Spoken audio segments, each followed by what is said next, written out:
Sgŵps, Sgandals a Sgrolio, pwy sy'n becso am y newyddion. Ac o edrych o gwmpas, fi'n credu bod ni'n gweud ein bod ni'n grew sydd yn becso am y newyddion, a mae hynny'n beth da, achos mewn cwmni heddi sydd dim ond yn becso am y newyddion, ond sydd hefyd wedi bod yn creu'r newyddion, wedi bod yn torri'r newyddion ac yn gyrru'r agenda newyddiadurol yng Nghymru, yn yr Alban, a bellach fel gohebydd data a chyflwynydd i Channel 4.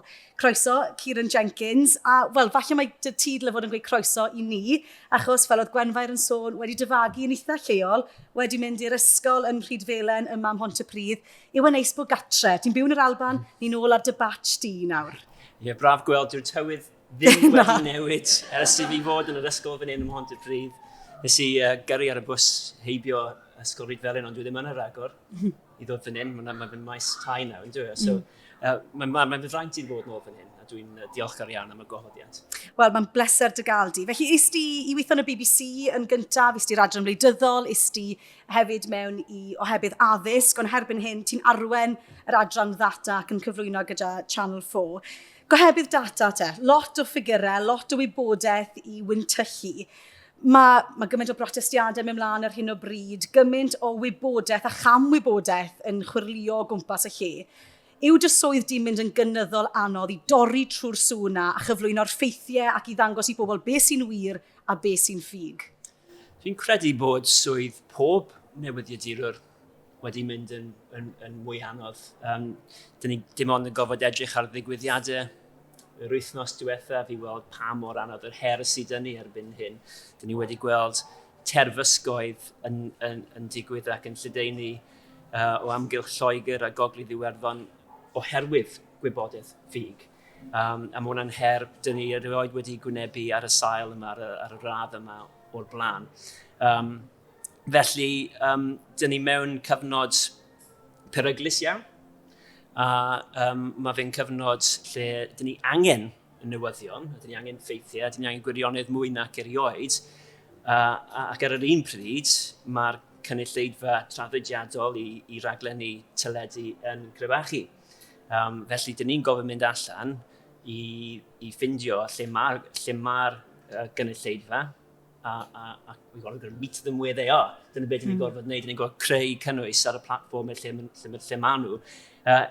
Mwyn, achos beth ni wedi gweld hefyd, sydd yn calonogol yn yr wythnos diwetha, yw y chwant sy'n yr awydd sy'n am y gwirionedd. So, welwn ni'r ymateb yn Southport, gwelson ni beth ddigwyddodd ar ôl y newyddion ffug yna, ond dyn ni hefyd wedi gweld chwant enfawr ar gyfer y gwirionedd. Ac yn yr wythnos diwethaf, ar newyddion Channel 4, mae yna 20 miliwn par o lygyd wedi edrych ar ein cynnwys ni i weld beth sydd actually yn digwydd yn y byd.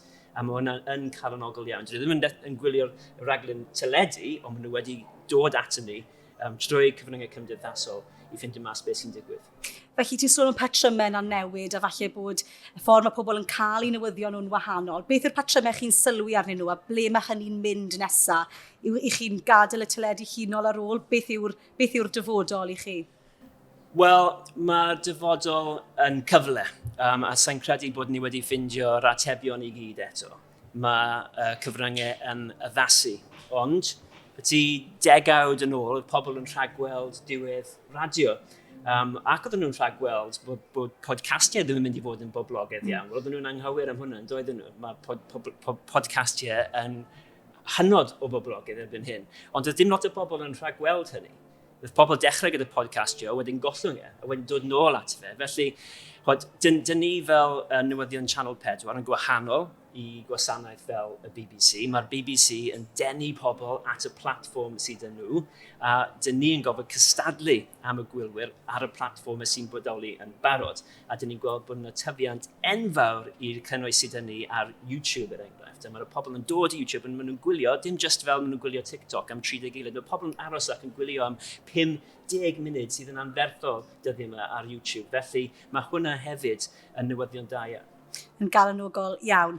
O ran y ffordd wyt ti'n mynd ati i ymdrin ar newyddion, dy steil holi di, achos mae gyda ti steil eitha unigryw, ti ddim yn ymysodol, ond ti'n graff ac yn gyfrwys iawn byddai'r rhai'n gweud yn y ffordd ti'n holi. Siwt wyt ti'n mynd ati felly, pan mae dy ti gyfweliad mawr falle gyda gwleidydd neu gyda person o bwys, siwt wyt ti'n mynd ati i baratoi am y cyfweliadau yna? Dwi o'r fan fod y newyddion a newyddiaduro yn eitha syml. Mae fe, y job yw ffindio mas pethau dyw pobl ddim yn gwybod, a ffindio mas pethau dyw pobl ddim eisiau chi gwybod. Os ydych chi'n dechrau o sylfaen yna, wedyn mae pethau yn dieddol o gweithio mas. Mae yna lot fath o wahanol o gyfweliadau yn does. Dyn ni wedi dod i'r arfer yn ystod yr etholiad o weld gwleidyddion ar y teledu. Dyw pobl ddim bob tro yn deall, mae rhan fwyaf o'r amser jyst yn gwneud rhyw fath o pool clip ma, bobl sydd ddim yn gwybod beth yw hwnna. Mae'r darlledwyr wedi gyd yn rhannu yr un deunydd, a mae'r gwleidydd yn gwybod bod y cyfwelydd ddim rili'n gallu gofyn cwestiwn heriol. Wedyn mae yna rhyw fath o speed dating sy'n digwydd, lle mae pobl gwasg y gwleidydd yn rhoi pawb, newyddiadurol wedi gyd mewn llinell, chi'n symud lawr y llinell ac yn gwneud yn siŵr bod chi'n gofyn un cwestiwn a dim follow-ups. A dyw hwnna ddim yn lot o iws i neb.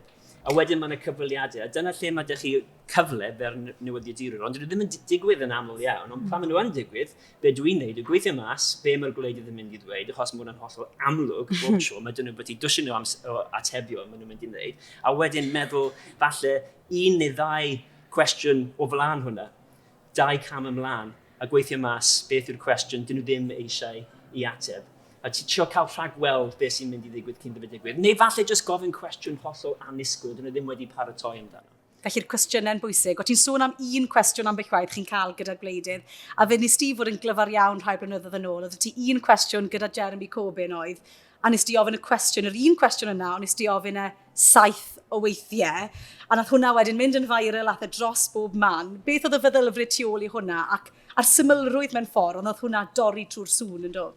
Ie, mae'n fraint sydd â ni fi'n credu yn newyddion Sianel 4, achos mae pobl yn disgwyl i ni i fod bach yn bryfoclyd. Felly, os yna rhywun yn dweud wrtho fi, mae dych chi un cwestiwn, dwi erioed yn mynd i gofyn un cwestiwn. Dwi wastad yn mynd i gofyn 2, ac os ydyn dweud un cwestiwn yn y ddechrau sydd yna, wel, nes i meddwl am un cwestiwn a wedyn gofyn y 7 gwaith er mwyn ceisio cael yr ateb. Achos mae dyletswydd dyn ni fel newyddiadurwyr i herio y bobl, a dim jyst i dderbyn y status quo sy'n yna. Felly, dwi'n credu fod yn bwysig iawn hefyd. Dylwn ni ddim ofni cael y fath yna o gwestiynau i bobl. Ac weithiau mae'n y duedd i dyn ni bod yn rhy saff, achos maen nhw'n gallu troi o gwmpas a dweud, wel, dyn ni ddim eisiau siarad â chi eto. Wel, croeso iddyn nhw ddweud hwnna, ond dyn ni wedi gwneud job ni o leia. Felly herio'r drefen a peidio bod ofan falle yn wers. Ond os nag ych chi'n gwybod, dy chwaer di, Bethan Syed, yn gyn aelod seneddol fan hyn yng Nghymru, yw'r ffaith bod gyda ti rhywun sy'n ymwneud gwleidyddiaeth yn y teulu wedi newid y agwedd di, neu wedi fod o help i ti pan ti'n mynd ati i roi grillad i'r gwleidyddion? Dim mewn gwirionedd i fod yn onest. Credu, dyn ni'n bodoli mewn byd gwahanol erbyn hyn. Mae gyrfa fi ar y cyfan wedi datblygu ers fi symud i newyddion Sianel 4 yn Gogledd Lloegr a hefyd yn yr Alban. Ac dwi wedi gweld hi'n fanteisiol i fod yn fel rhywun sydd yn dod o tu allan yn y cyd-destun yna. Yn yr Alban, mae disgwyl iddi chi fod ar un ochr neu'r llall. O'n i'n teimlo pan o'n i'n gweithio yn yr Alban, oedd yn help fawr i fi i allu ofyn cwestiynau fel rhywun o tu allan. Golwg gwahanol o bethau. A dim tuedd. A oedd pobl yn gwerthfawrogi hynny. Felly, wedi bod yn gweithio yn yr Alban, nawr ti'n gweithio yn Leeds ond dal i fyw yn Glasgow. Fel person sy'n tu allan i Gymru te, beth yw dy farn di ar beth sy'n digwydd yng Nghymru, ei newyddiaduraeth ni fan hyn? Os na ddigon o sgrwtineiddion digwydd, a fi'n ymwybodol bod lot o newyddiadurwyr fan hyn, felly paid ofan pechu nawr. Beth wyt ti'n meddwl o newyddiaduraeth ni fan hyn? Wel, nes i mwynhau yn fawr yn ystod y ddetholiad. Wyliais i cyfweliadau Catrin Hap-Jones ar y byd Byd yn ei le, ie. O'n i ddim yn ymwybodol iawn o'r raglen yna, i fod yn onest. Ond o'n i'n paratoi i ddod i Gymru i holi Rhynap Iorwerth ac i wneud podcast Newyddion Channel 4 hefyd. Felly nes i wylio nhw gyd a ni'n meddwl bod nhw'n gret. Mae tîm da tu ôl nhw falle, yn dod? Ie, wel, llongyfarchiadau iddyn nhw, achos mae dulliau cyfweld ti yn arbennig. A mae hi hefyd yn gofyn cwestiynau anodd ond gyda Gwen. Felly, da iawn i Catrin. Ar y sail Newyddion Cymru, fi'n credu mae'n rhywbeth strwythurol sydd yn her hefyd, achos does na ddim llawer o wasanaethau newyddion sydd yn cystadlu efo'i gilydd. Falle weithiau does na ddim yr egni yna i gael stori, ac i gael stori wedyn sydd efo rhyw momentum sydd yn torri trwyedd ar lefel Prydeinig. Mae hwnna'n rhywbeth mae'n bodoli pan o'n i'n gweithio yng Nghymru beth i 12 mlynedd yn ôl, a falle mae'n bodoli nawr hefyd. Mae hwnna'n driennu, achos dwi o'r farn bod yn y straeon pob man. Mae yna straeon o fewn milltir o fan hyn beth sy'n gallu arwain unrhyw bwletin newyddion yn genedlaethol. Dwi'n sicr ohoni, a her ni fel newyddiadurwyr yw canfod nhw. A hefyd yn strwythuro bod pobl yn cael y cyfle wedyn i wneud newyddiaduraeth creiddiol. Felly mae cysadleuaeth yn beth iach, ond ni wedi gweld felly dros y misoedd diwetha nation.cymru sy'n safle annibynnol, bod nhw'n gallu torri stori gyda Fôn Gething a gyda'r negeseuon testyn ac yn y blaen. Yw hwnna'n beth iach te i weld hynny'n torri trwy'r agenda wleidyddol? Ie, mae hynny'n dangos beth sy'n bosib yng nghyd-destun newyddion Cymraeg. Dyna un achlysur, lle roedd yn y stori, a llawer y momentum dy fe.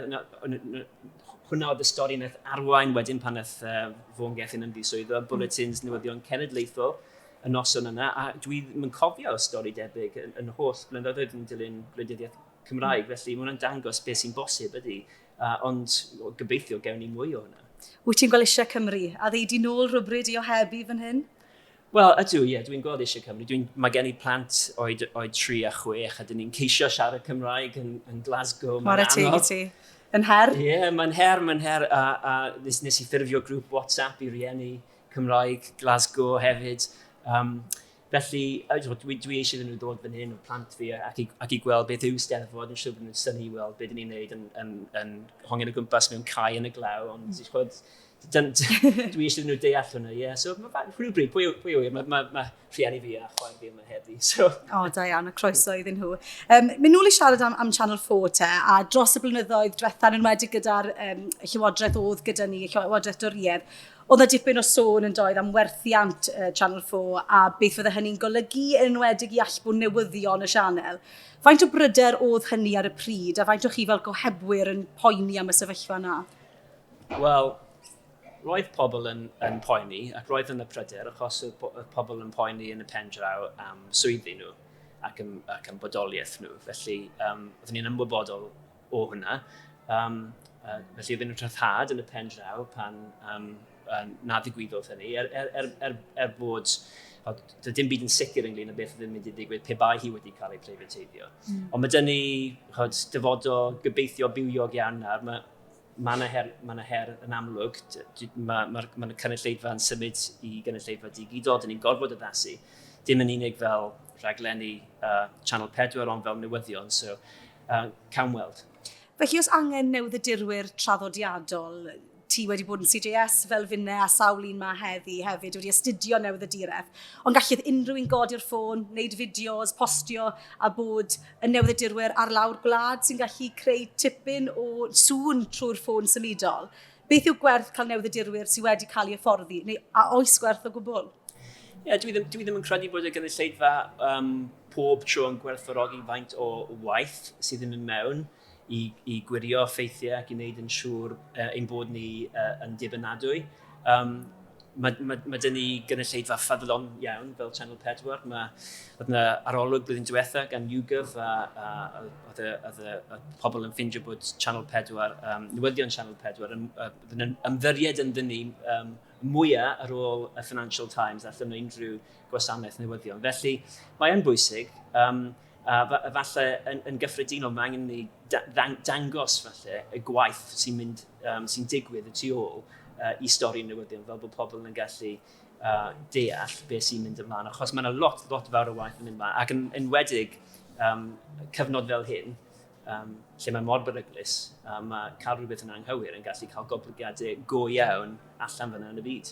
Felly wneud tipyn o waith paratoi, a lot o waith ymchwil, a ti'n gwybod hynny'n well na neb, achos mae yna sawl stori fawr wedi bod gyda ti dros y blynyddoedd, yr ymchwiliad i Brifysgol Cymru, yr ymchwiliad hefyd gyda cyffuriau yn Dundee. Oes na un stori sy'n sefyll mas i ti, a ti'n meddwl o ti'n brwd iawn ohono, a be nath honno gyflawni?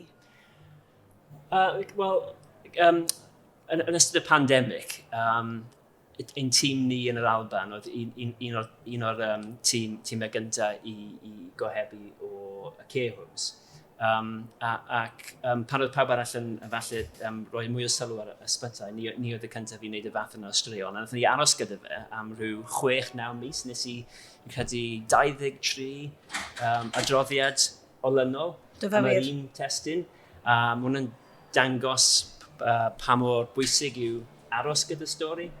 A creu cysylltiadau. A dilyn stori wrth i bethau ddatblygu? Ie, a dim un stori wedi effeithio fi fel yna. Oedd y pob nos dod nôl, oedd y temptation oedd i just crio pob nos, achos oedd yr hyn oedd y bobl yn ei dweud ac yn y profiad o dyn nhw just mor trawiadol. Oedd e fel bod yna rhyw trychineb naturiol wedi digwydd mewn pob un o'r sefydliadau yna. Yn colli fel chwarter o'r bobl yn aros yna. Felly, yn y pendraw, daeth stori mawr, ond dwi'n balch iawn o'r ffaith mae ni oedd un o'r rhai gyntaf i adnabod beth yn digwydd. Felly stori ddynol iawn a pobl tu ôl i'r stori yna. Sut wyt ti'n gallu gwahaniaethu a cadw dy hunan allan o stori pan mae'n stori eitha emosiynol, ddirdynol fel yna?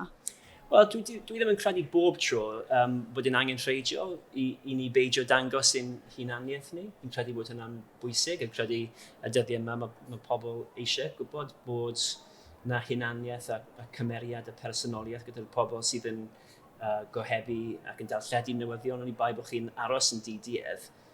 Dwi ddim yn gweld problem, achos actually dwi'n credu bod yn helpu. Os ydych chi'n gallu cyfweld â rhywun a cysylltu gyda nhw ar rhyw lefel, wedyn mae hwnna'n llawer gwell na bod yn rhyw fath o robot. Sôn am wynebau cyfarwydd, ni ar faes Eisteddfod, a mae yna dipyn o sôn yr wythnos yma am Hywedrwydd wrth gwrs, wyneb cyfarwydd yn y newyddion ac yma yng Nghymru. Pa effaith a pa mor ddamniol mae hyn yn mynd i fod i gael gwyneb cyfarwydd, mae pobl wedi bod yn ymddiried yn ddweud y newyddion, a bod stori fel hyn wedi datblygu yn nawr? Wel, mae'n siomedig ti hwnt yn dweud.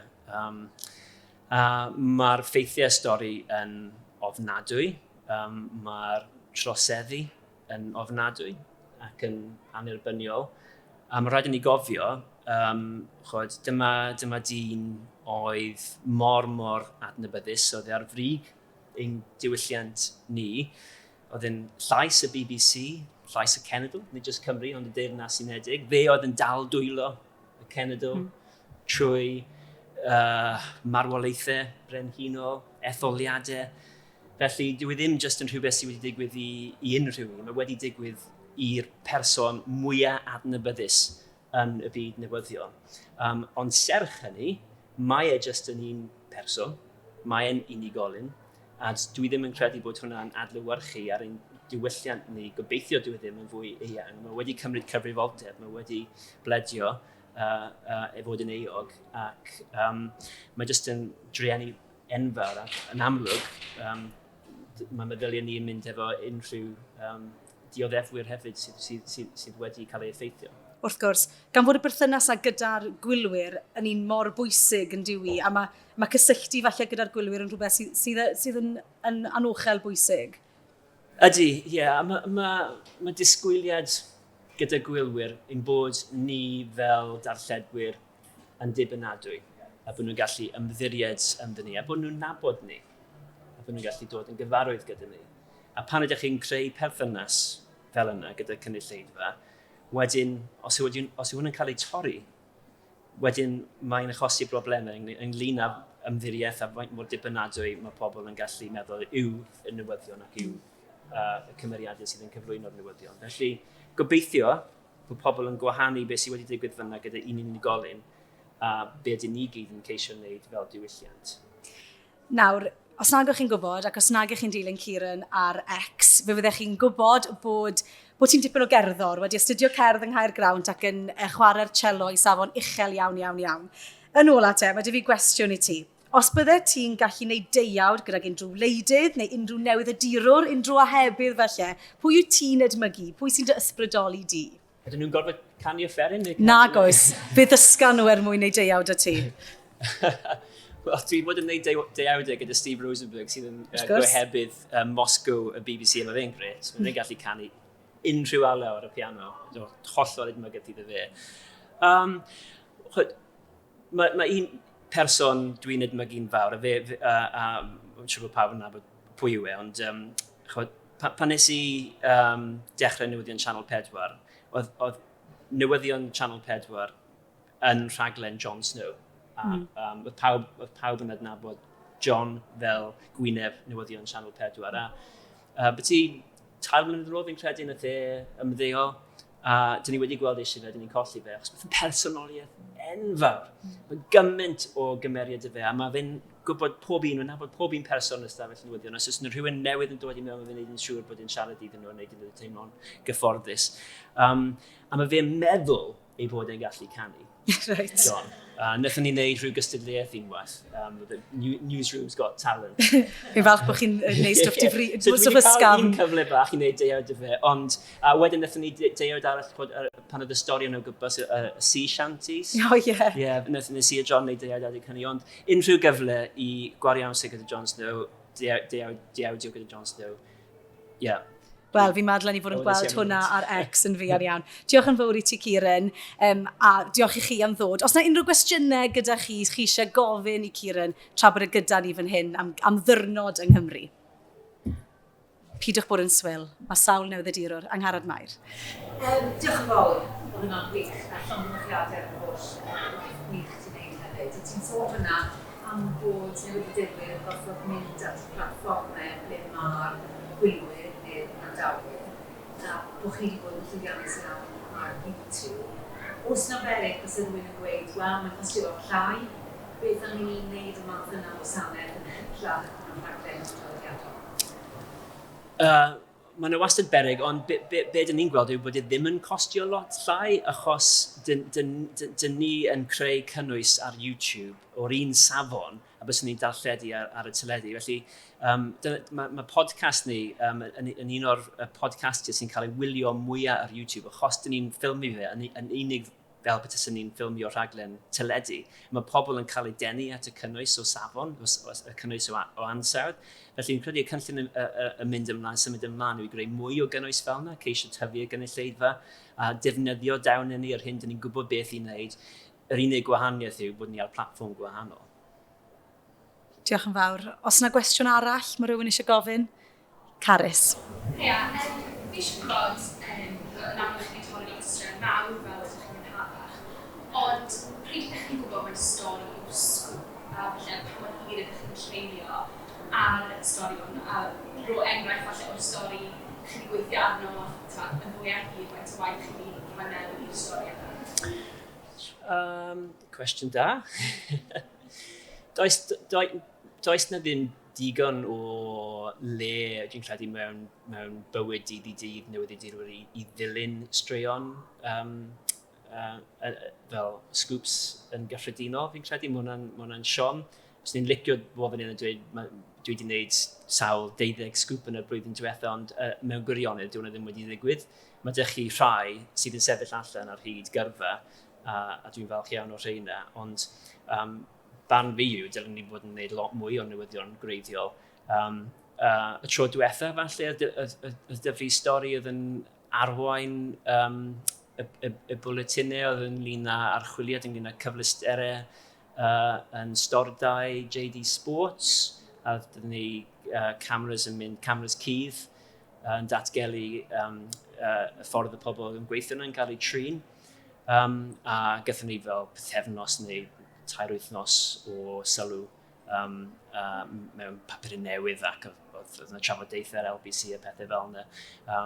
A chwyd, pryd ydych chi'n gwybod, ydych chi jyst yn gwybod yn amlwg, a ydych chi'n cadw rhywbeth fel yna, dim ond chi sydd efo stori, achos chi di anfon cameras gyd i mewn, so mae'n digon hawdd i gwybod mae dyna beth yw'r stori, ond yn gyffredinol fi'n credu, dyn ni jyst yn gofyn wneud lot mwy o'r fath yna o newyddiaduraeth. Mae'n siŵr bod lot o bobl wedi gweld y stori nath Newyddion Channel 4 ar Reform yn ystod yr etholiad, gyda camerau cydd hefyd. Ond fi'n credu dyna'r fath o straeon mae gynulleidfa eisiau gweld. Mae'n jyst yn cymryd lot fawr o adnoddau, a maen nhw'n am lot o risg hefyd. A lot o amser. Faint o amser, enghraifft y stori JD Sports yna, faint o ti wedi buddsoddi o'n amser i ymchwilio a cael trust bobl i siarad a hefyd i fynd yn gydd hefyd? Ie, lot fawr, achos be ydych chi'n gofod wneud yw cael y stori idych chi'ch hun cyn bod chi fel yn gwerthu fe yn mewnol i'r golygyddion a chi'n gofod cael prima facie evidence, tystiolaeth, cyn bod chi hyd yn oed yn dechrau. So mae'r gwaith newyddiadurol wedi bod yn bodoli am wythnosau cyn hyd yn oed siarad yn rhywun. Ni'n cofio aros lan yn hwyr yn y nos yn mynd trwy Facebook yn gwneud cysylltiadau gyda pobl a gwneud y gwaith yna. Os does dim tystiolaeth dych chi, wel does dim stori dych chi. Gwir iawn. Os na unrhyw gwestiwn arall gyda rhywun eisiau gofyn? Gwenfair. Gyda cynnydd mewn startup mewn rhaglenni dogfen sydd ar Netflix a mae podlediadau sydd yn gwneud true crime a llawer o chwiliadau ar blatfformau yn ei llwyfannau sydd ddim yn cael ei rheoleiddio gan offron. Maen nhw yn rhoi poblogaidd ar y llwyfannau fel yna, ond mae toriadau yn digwydd i gwasanaethau fel Newsnight a tîmau ymchwiliadol mewn sy'n gweithio i bobl sydd yn cael ei rheoleiddio. Ydy hyn yn fater o bryder, a dylen ni dal i fod yn ceisio wneud yr ymchwiliadau yma, bod y gynulleidfa falle ddim yn clicio arno nhw, ond ddim yn cael y views. Ydyn nhw'n dal bwysig i wneud? Maen nhw'n holl bwysig ac maen nhw'n angenrheidiol. Dyn ni yn rhan sylfaenol o cymdeithas democrataeth. Os ys dim newyddiaduro ymchwiliol, wedyn mae'n broblem mawr i cymdeithas ni. Felly mae yn drueni bod yna llai ohono fe, ond gyda stori cywir, stori iawn, mae pobl yn clicio fi'n credu, mae pobl eisiau gweld newyddion yn cael ei torri. A mae un stori mawr yn gallu newid popeth. Felly mae beth sy'n digwydd yn hermau cyfryngau yn cael mwy o drafodaethau, mae hwnna'n bryder. Achos fi'n credu dim ond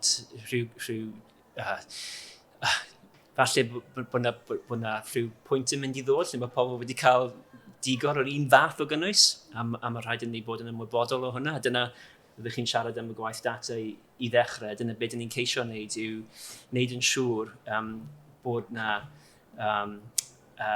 pobl yn gwybod sut a pham y pethau digwydd a nid just beth. A os ydy pawb sy'n trafod popeth trwy'r amser a mynegu barn, wedyn falle bod pobl ddim yn cael y ffeithiau a'r cyd-destun sydd angen arnyn nhw i deall beth sy'n ymlaen yn y byd. Ond mae hynny'n ddod yn mwy boblogaidd yn dweud, i glywed barn pobl, fi'n meddwl am bodlediadau fel news agents, lle mae yna ddadansoddi, mae yna analysis fwy'n trylwyr. Yw hwnna falle yn peri gofyd bod pobl ddim yn fynd i fod yn gwybod beth yw'r llinell o ran bod yn DDR, a bod dim gwahaniaeth maes o law, beth sy'n digwydd? Ie, wel,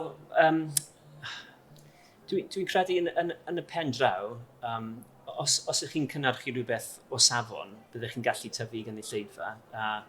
Mae pobl yn y bôn yn gwybod y gwahaniaeth rhwng pobl yn mynegu barn a pobl gobeithio sydd yn gwneud pob dim bosib i beidio dangos rhagfarn ac i fod yn didiedd. Mae graig fi wastad yn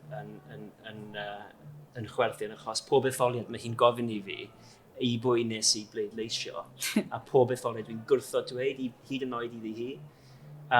Michael Crick o'n un o cyn gohebwyr Channel 4, dwedodd hwnna i fi, rhai blynyddoedd yn ôl, a does neb yn gwybod sut mae fe'n pleidio eisiau chwaith. Mae lot o bobl yn meddwl bod nhw'n gwybod pa fath o rhagfarn sydd â fe, ond dwi erioed wedi dweud neb, a dwi'n un fath.